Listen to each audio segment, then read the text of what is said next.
नमस्कार दोस्तों, राम राम। स्वागत है आप सभी का मेरे मिनी व्लॉग में। आज हम फिर से निकल चुके हैं एक नए धार्मिक सफर पर, जहां विराजमान है स्वयंभू गणेश। तो हम जा रहे हैं कानीपाकम गणपति, जो कि स्थित है आंध्र प्रदेश के चित्तूर जिले में। अगर आप अपनी प्राइवेट व्हीकल से आते हो तो आपको लगभग 8 से 9 घंटे लग जाएंगे और 10,000 रूपए का टोल और डीजल एक्सपेंसेस। मैंने सुबह 6 बजे अपनी जर्नी शुरू की थी और लगभग 12:30 बजे मैं यहाँ पहुँच गया था। अगर आप यहाँ आना चाहते हो तो काफी ट्रैवल ऑप्शन भी अवेलेबल है। हैदराबाद से कड़पा के लिए आपको बस मिल जाएगी, फेयर होगा लगभग 400 रूपए, और कड़पा बस स्टॉप से मंदिर के लिए 60-70 रूपए में लोकल बस मिल जाएगी। अगर आप ट्रेन से ट्रैवल करना पसंद करते हो, सिकंदराबाद से चित्तूर की ट्रेन मिल जाए, 2-250 में सिकंदराबाद से चित्तूर पहुंच जाओगे। 50 रूपए में आपको स्टेशन से मंदिर तक ऑटो मिल जाएगा। सबसे चीप ट्रेन की जर्नी ही पड़ेगी। तो अब बात करते हैं स्टे की। तो यहाँ के देवस्थान का विनायक सत्रम अवेलेबल है, जो कि मंदिर के पास ही लगभग 400 मीटर के अंदर ही आता है। यहाँ पर आपको रूम्स के साथ 70 रूपए में लंच और डिनर भी मिल जाएगा, वो भी बढ़िया सा साउथ इंडियन फूड। यहाँ आपको क्लीन और पीसफुल रूम्स मिल जाते हैं, वो भी सिर्फ 700 रूपए में 2 लोग 24 घंटे के लिए आराम और स्टे कर सकते हैं। यहाँ का वातावरण बहुत ही शांत और नेचर से जुड़ा हुआ था। होटल के बीचों बीच एक छोटा सा गार्डन था। रूम्स के अंदर 2 कंफर्टेबल बेड्स और अटैच बाथरूम वॉशरूम की सुविधा थी। मुझे तो अफोर्डेबल और कंफर्टेबल स्टे लगा। फिर मैं निकल गया मंदिर की तरफ प्रसाद ग्रहण करने, क्योंकि अपना दर्शन शाम में था और अभी दोपहर के टाइम मंदिर भी बंद रहता है। फिर मैं लग गया देवस्थान की तरफ से मिलने वाले भोजन के लाइन में। अंदर आते ही मुझे दिखे अन्नपूर्णा माता और महादेव की फोटो। यहाँ भोजन हमें केले के पत्ते पर सर्व किया गया था, बिल्कुल असली साउथ इंडियन स्टाइल में। गर्मा गर्म चावल, सांबार, पप्पू, पुलिहोरा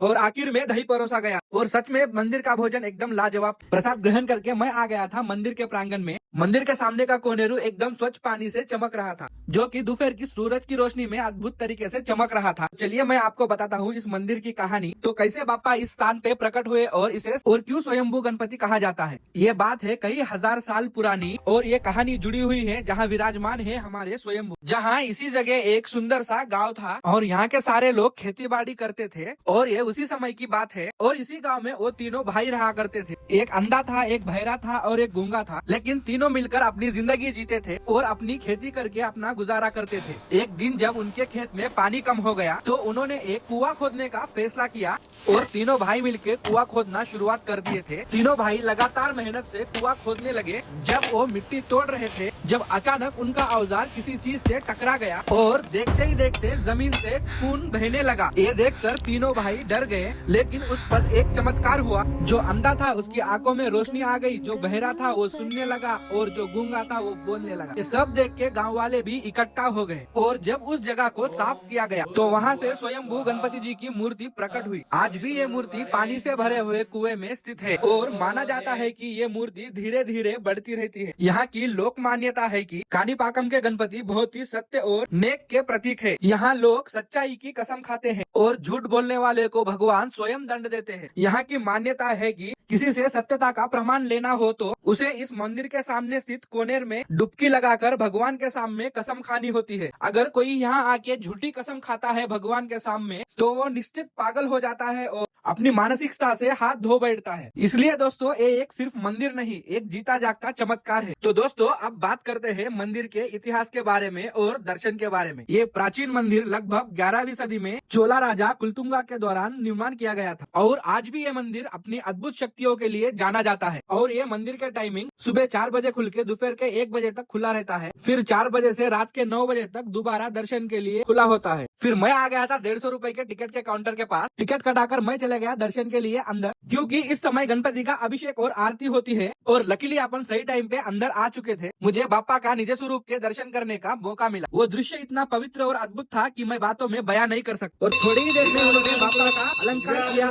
और आरती शुरू हो गई। श्री गणेशाय नमः। कार्य सिद्धि गणाधिपति नमो नमः। बोलो गणेश महाराज जय। फिर दर्शन के बाद मैं मंदिर के बाहर आके बैठ गए। ऐसी पवित्र और शांत जगह, सच में यहाँ के दर्शन के बाद मन और दिमाग एकदम हल्का हो गया था। तो दोस्तों अगर आपको ये मेरा व्लॉग पसंद आया हो और अगर आप ऐसे ही सनातन धर्म से जुड़े हुए वीडियोस देखना चाहते हो तो प्लीज वीडियो को लाइक करना, शेयर करना और चैनल को सब्सक्राइब करना ना भूलिए। गणपति बप्पा मोरया।